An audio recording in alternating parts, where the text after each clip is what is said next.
Hello and welcome back to part 4 of the lip sync demonstration. We've already seen so far how to work with the construction mode inside XSI. We've created some shape animation for our character. We were able also to import the audio clip and we started creating some markers. As you see in this scene here, I kept on going and I created all of my markers that are required for doing the lip sync of the character. So maybe it's time that we see Dr. Beck Bunsen do a little talking. So we're going to go up here under Application, Views, and we're going to get what we call a relational view that's going to combine the timeline, the dope sheet, and the F-curve. The relational view is really nice because what it does is that it takes the three tools that I just mentioned and it syncs them together in a floating window. So depending on the production or the type of work that you want to do or that you're about to do, you can set up your own relational view. We've got a relational view editor where you can customize and create to your liking whatever view is going to fit your environment. So in this case here, what I want to show you is a couple of tools that we've got inside the animation editor and the dope sheet to facilitate the lip sync of our character.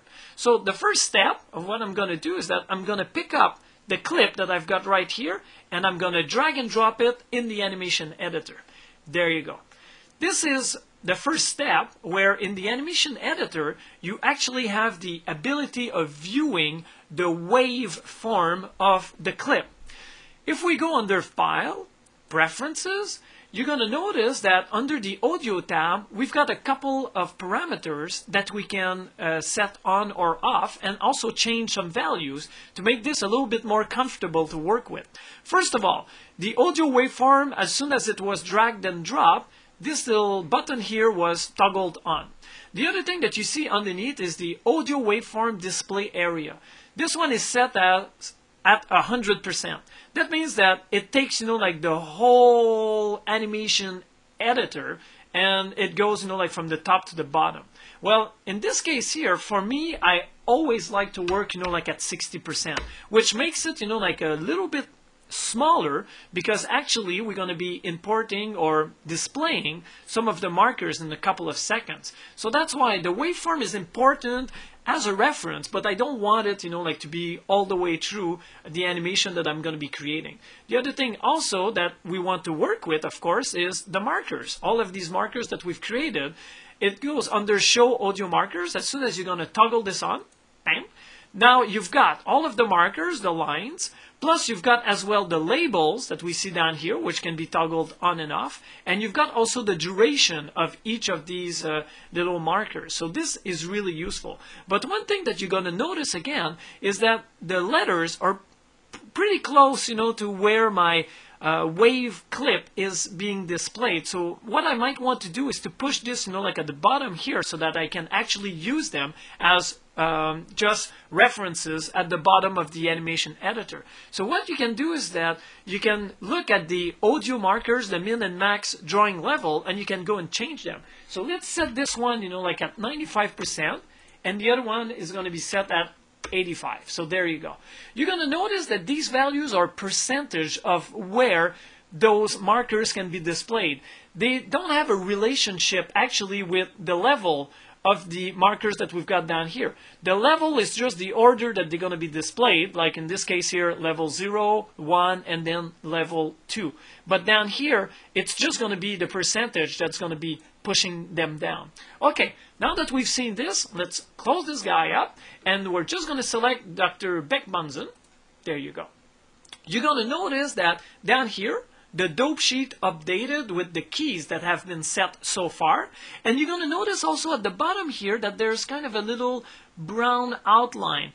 This is because the animation is set from a value of 0 to a value of 1. That's why they're so small down here. All you need to do is press the letter F and it's going to frame all of these curves. So what I'm going to do is, first of all, use the letter S to just shrink my little curves down, and then we're going to use the zoom button just to get like a little bit closer to all of it. So there you go, like this, And we're just going to go at the beginning because, as you can see, I already started creating some animation with the later curves. I just want to show you what is the actual workflow with a couple of them here at the beginning. So I'm going to press the letter X to make this a little bit longer like this. And we're just going to go to the side. There you go. And we're going to position everything. So you can see that this is an ideal setting that we've got here. We can see that we're going to go from a value of 0 to a value of 1, and this is going to be perfect. We're looking down here at the reference markers, and we even have, you know, like the waveform that's down here displayed at 60%. So this is how I like to set up my relational view with the animation editor so that I'm able to work. I can reduce this a little bit like this, so I'm going to be able to see all of my sliders to actually control the face of my character like this. And then I'm just going to take this and bring it down because anyway, the dope sheet at the bottom, it just displays, you know, like the keyframe. So it doesn't need, you know, like to be, you know, like super huge. Okay, so now that we're down here, what I want to do is, of course, go and position myself.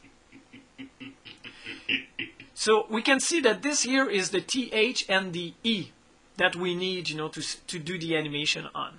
So usually what I do is that I go at the beginning down here and I just make sure, you know, that I've got a key that is set, you know, like for all of my phonemes. So you can actually see that I already created one. All of the letters have a keyframe on them. Before I start to go and set some keys, I'm gonna encourage you to go under the File, Preferences, where we've got under the Tools, Animation, some settings that are really important, and I'm going to explain to you why. You've got to go under, when adding keys, use Current Preferences setting, and one of the settings that you want to set is this one here, Slope Orientation Constraint. You want to set this under Plateau, Horizontal for Local Min and Max. Why are you doing this? Okay, I'm going to explain it to you in 1 second as soon as we're going to set our first key. So let's go down here in the middle of the TH. So this is the TH area that we've got right down here. So what I'm going to do is that I'm going to increase the TH, and then I'm just going to set one single key. So there you go. So you can see that there's a key that has been set up here, and then it plateaus out, and then it goes down. If you wouldn't have set the plateau, min, and max, you would have had the Bezier at a certain angle, and then the curve would just shoot up higher than the one value that is required. And if you do this, then you start, you know, like to add extra value on the face of your character, and you can end up, you know, with distortion on the shape animation. So that's why it's really important to go and set that up. Now, what we're going to do is go down here, and we know that the next one is going to be the letter E, which is right in the center here. So why don't we do this? Reduce this one, then go for the E, increase it, and then we're just going to set a key as well. There you go. So you're going to see that what is cool about the mix weight mode for the shape animation is that we've got the ability of mixing easily from one shape to another, doing a crisscross down like this, and you're going to see that it works extremely well. Now, if I keep on going, this is kind of a dead time. But if you notice, whenever somebody's talking or doing lip sync, when you've got dead time like this, it's actually the mouth that's going to the next position that it's supposed to be saying. So we know up here that we're supposed to have a T that is there, you know, like just for a single frame. So why don't we do this? We're just going to go and reduce completely this one to 0, and we're going to go for a single T like this. And then we're going to set our keyframe. So there you go. Then after that, we're going to keep on going. We know that in the center is going to be the O. So we're just going to reduce this, and then we're going to increase the O. So there you go. Let's set a little key on this. Ding. And then after that, we're just going to finish up with the R. And we're going to reduce it and increase it again, and we're going to set a little key. So there you go. So as we go along, we just create, you know, like all of our animation like this, and maybe there's a last one that I should set, you know, like for the A, but I think you pretty much get the idea of what is happening down here. You just set your keys and everything, you know, like gets mixed as we go along. So one goes in and the other one goes out. So if I just scrub on the timeline to show you,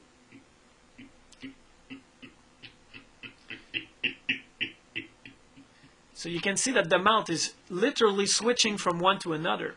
Now, some of you might have noticed, say, well, Eric, when you set up the shape animation, weren't the mouth, like getting any bigger? Well, there's a reason for that. If I just double click on this guy for 1 second and I go all the way up, you're going to notice that we've got the expression down here for mad and happy that are contributing to the expression or the facial expression of the mouth. If we mute this, you can already see, that those are the original shape that we had. If I scrub the timeline again, you can clearly see that we're doing a mix between them and everything is fine. The trick here is that because XSI does a normalization with the different clips, what you can say is that, okay, well, for the mad expression, or you can kind of reduce it and say, okay, well, I want him, to be a little bit less mad if you want. So you can start to play with the different values like this. When you're going to come at the end where he's super happy, you can do the same thing as well and just reduce a little bit of the happiness so it doesn't look like a big monkey on the screen. All right, so now that we're pretty close to what we actually want to get, another tool that I want to show you is with the dope sheet. Once all of your animation is done, usually people that do lip sync, what they want to do is that they want to be able to go and tweak and really put, like the lip sync right on the nose, like not on the nose of the character, but at the right position where the character is supposed to be saying these things. Sometimes some people, some animators have told me, said, Eric, if you really want to get, like a great lip sync, what you should do, is do all of the lip sync and then just offset by 1 frame, like forward or backward, all of the lip sync that you've created, and you're going to see that either it's going to really snap into position or it's going to be a little bit off, and then you can start to play around with it.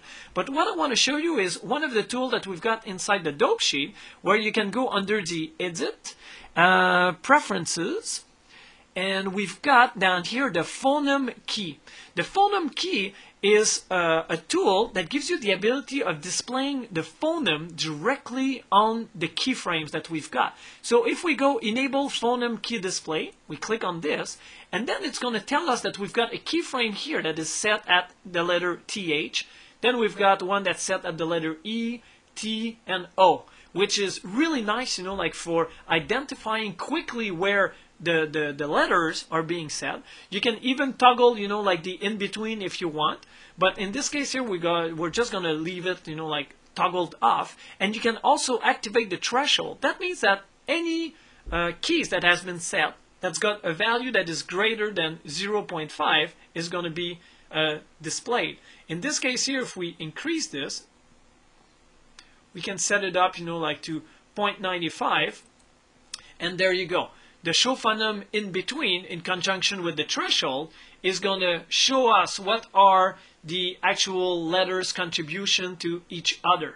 And the last thing that I want to show you, of course, is that if you go down here and you say, well, wouldn't it be nice, if I had the ability of the TH that the character is saying right here, instead of getting it right there, I could say, okay, well, I want to take, like this key, and bam, I just want to move it, like 1 frame previous, or I wanted to get it, like 1 frame after, or even what you can do is that you can start, like to copy those keyframes around. So with all of these tools, you've got the ability of getting some great lip sync for your character, and once you're done, once you've got, like all of your lip sync created, what you can do is to do a quick flipbook just to validate that everything is fine. You can come down here and do a start capture. It's going to ask you, like to actually put it, like in any type that you want. It could be AVI, QuickTime, whatever. You just position it where you actually want it to go, and then you just press OK, and it's going to generate it for you.